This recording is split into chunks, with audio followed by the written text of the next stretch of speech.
स्वागत है। स्मृति ईरानी जी का स्वागत है। स्वागत है भाई, स्वागत है। स्मृति ईरानी जी का स्वागत है। स्वागत है भाई, स्वागत है। स्मृति ईरानी जी का स्वागत है। स्वागत है भाई, स्वागत है। स्मृति ईरानी जी का स्वागत है। स्वागत है भाई, स्वागत है। तो रास्ता छोड़ देंगे, सभी बंधु रास्ता छोड़ देंगे रास्ता। स्वागत है भाई।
कि जब हमने जम्मू कश्मीर की आन बान शान के लिए धारा 370 को हटाने के लिए आंदोलन किया, तो जम्मू में मुझे भी जेल भेजा गया, भाई साहब को भी भेजा गया।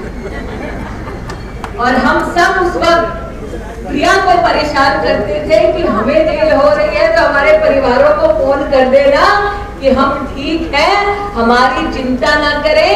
और हमारा सहयोग जितना युद्धवीर और प्रिया ने ऐसे संघर्षों के वक्त किया, उसके चलते आज भारतीय जनता पार्टी का एक कार्यकर्ता यहाँ पर कंधे से कंधा मिलाकर युद्धवीर जी के लिए आप सबका आशीर्वाद मांग रहा है।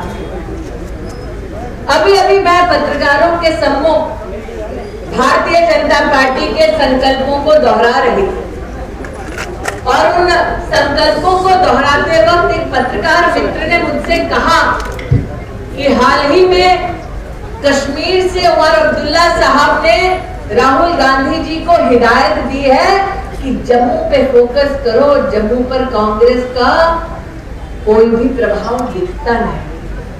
मैंने युद्धवीर से कहा, युद्धवीर बधाई हो, तुम्हारी जीत की घोषणा और कांग्रेस की हार की घोषणा जम्मू में तो खुद एनसी ने कर दी है। ये अपने आप को एक अलायंस कहते हैं और अलायंस का क्या हश्र हुआ है कि अभी अभी तो अलायंस ने उनकी अंगड़ाई ली है, आगे कोई लड़ाई नहीं ली है। लेकिन एनसी हो, कांग्रेस हो, पीडीपी हो, यहाँ जितने बड़े बुजुर्ग बैठे हैं उनको याद होगा, बच्चे सीखते थे क्या, तीन तिगाड़ा। इन तिगड़ियों ने मिलकर जो काम बिगाड़ा जम्मू कश्मीर का, आज उस विषय पर भी आपका ध्यान आकर्षित करना चाहती हूँ। एनसी के पास जब सत्ता, रोशनी योजना के अंतर्गत उन्होंने जम्मू कश्मीर से 25,000 करोड़ रुपया तिजोरी से लुटवाया। जब जम्मू कश्मीर बैंक की चर्चा होती थी तो पीडीपी के लोग इस बात के लिए मशहूर होते थे कि बैंक में कोई काम कराना हो तो नेता का हाथ गरम कर दो, जेब गरम कर दो, तो बड़े बड़े लोगों का काम हो जाएगा। कांग्रेस का क्या कहना, एनसी का क्या कहना, उनके पास जब सत्ता थी तो उन्होंने डिग्री भी फर्जी बनवाई, नौकरी में भी धांधली की, और इसीलिए मैं कहती हूँ कि इन तीन तिगड़ों ने काम जम्मू कश्मीर का बिगाड़ा। आज जम्मू कश्मीर में भारतीय जनता पार्टी की केंद्र की सरकार के चलते हमें इस बात का सुकून है कि जम्मू कश्मीर बैंक तो मुनाफे में है ही, लेकिन साथ जब नौजवानों को देखते हैं तो सिर्फ और सिर्फ अगर पिछले साल तक का आंकड़ा आप देखें तो 3 लाख नौजवानों को जम्मू कश्मीर में प्रधानमंत्री मुद्रा योजना के तहत 8,000 करोड़ रुपए की मदद मिली है। आज मैं बाजार पीर मिठा में हूँ, यहाँ पर छोटे व्यापारी कई हैं। अगर आज आप भारत सरकार में जम्मू कश्मीर से कितने छोटे व्यापारियों ने अपने आप को रजिस्टर किया है ताकि उन्हें मोदी सरकार से सुविधा मिल सके। तो ऐसे छोटे व्यापारियों की जम्मू कश्मीर से संख्या जो रजिस्टर्ड है और अपने बैंक के खाते के माध्यम से सहयोग पा रहे हैं, उनकी संख्या है 1,97,000। तो कांग्रेस हो, एनसी हो, उनके पेट में दर्द ये है कि जनता को फायदा मिल रहा है, उनके नेताओं को फायदा नहीं मिल रहा। इसलिए ये चुनाव मात्र युद्धवीर सेठी को जिताने का चुनाव नहीं है। यहाँ जितनी बहनें बैठी हैं उनसे कहना चाहती हूँ कि जम्मू कश्मीर की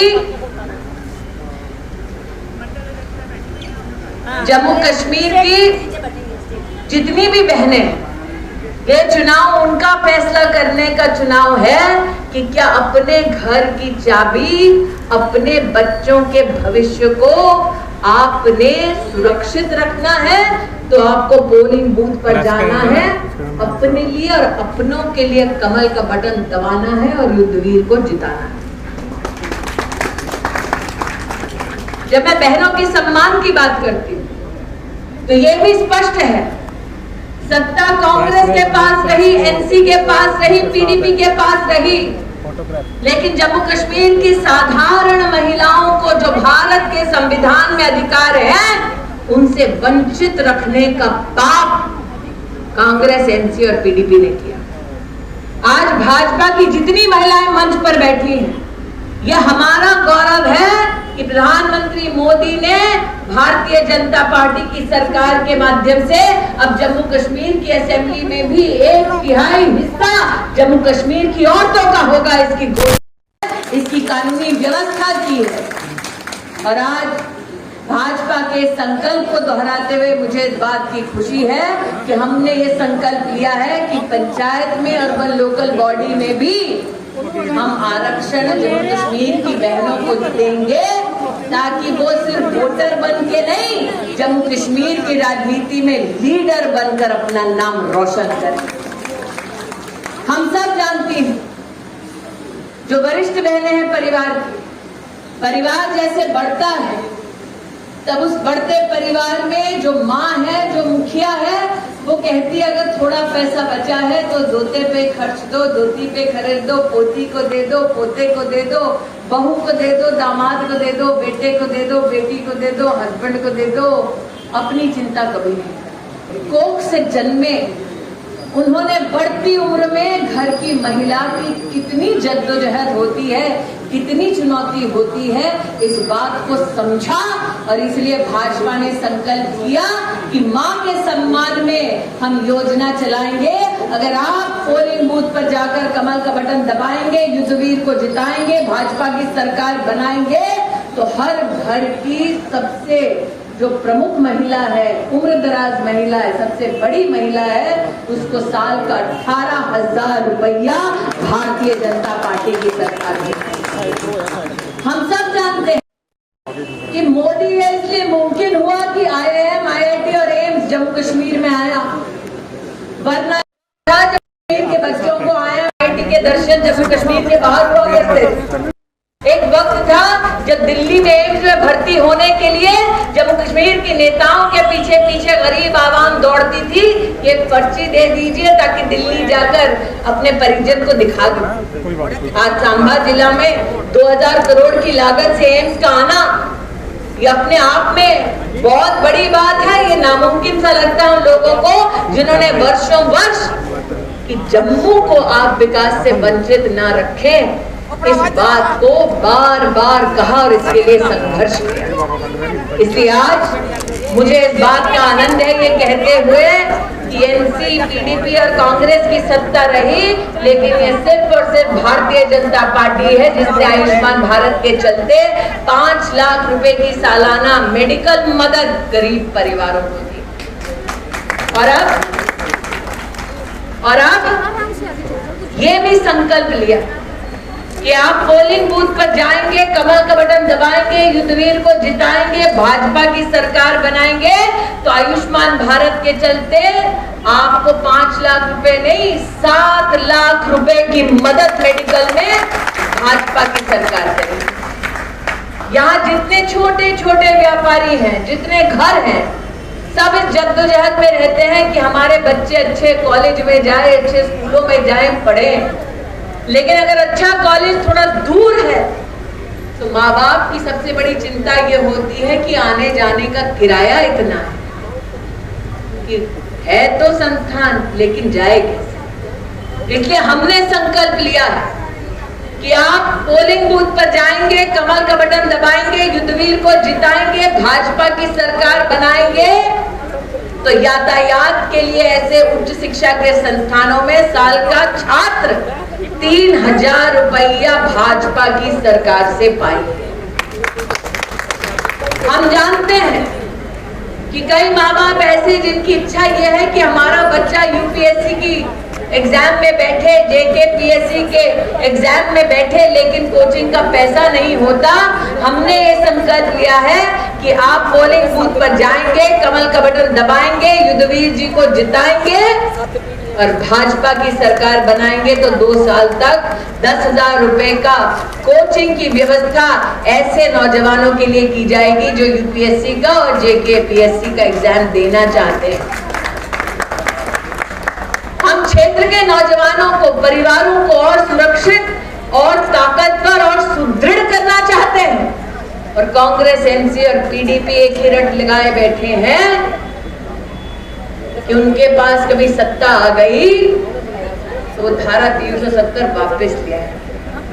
युद्धवीर, आज मैं एक हिमाकत करती हूँ, इस मंच से एनसी, पीडीपी और कांग्रेस के नेताओं को चुनौती देती हूँ कि जम्मू वालों की ताकत देख लेना, इनके चलते धारा 370 पुनः कभी नहीं आएगी। वहां से एक भाई साहब कह रहे कंकड़ कंकड़ शंकर, लेकिन ये सत्य है कि हमारी पूरे पार्टी में हमारे सभी वरिष्ठों ने, अरे श्यामा प्रसाद मुखर्जी ने भारत को एक संविधान, एक ध्वज के नीचे एकजुट करने के लिए अपने प्राणों की आहुति दी। और इसीलिए अटल जी ने कहा कि भारत भूमि का टुकड़ा नहीं, एक जीता जागता राष्ट्र पुरुष है। ये वंदन की भूमि है, अभिनंदन की भूमि है, इसकी नदी नदी हमारी माँ है, इसका कंकड़ कंकड़ हमारे लिए कि हम जिएंगे तो भारत माँ के लिए और मरेंगे तो भारत माँ के लिए। और मरने के बाद भी गंगा जल में बहती हमारी अस्थियों को कर कान लगाकर सुनोगे तो एक ही आवाज आएगी, भारत माता की जय।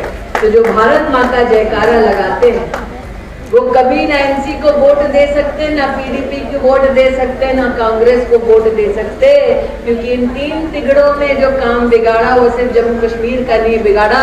इन्होंने तो आवाज ये भी उठाई कि भारत तेरे टुकड़े होंगे। जो भारत के टुकड़े करने का संकल्प लेते हैं वो हिंदुस्तानियों का वोट कभी नहीं पा पाएंगे, क्योंकि सच्चे हिंदुस्तानी पोलिंग बूथ पर जाएंगे, कमल का बटन दबाएंगे, युद्धवीर को जिताएंगे और भाजपा की सरकार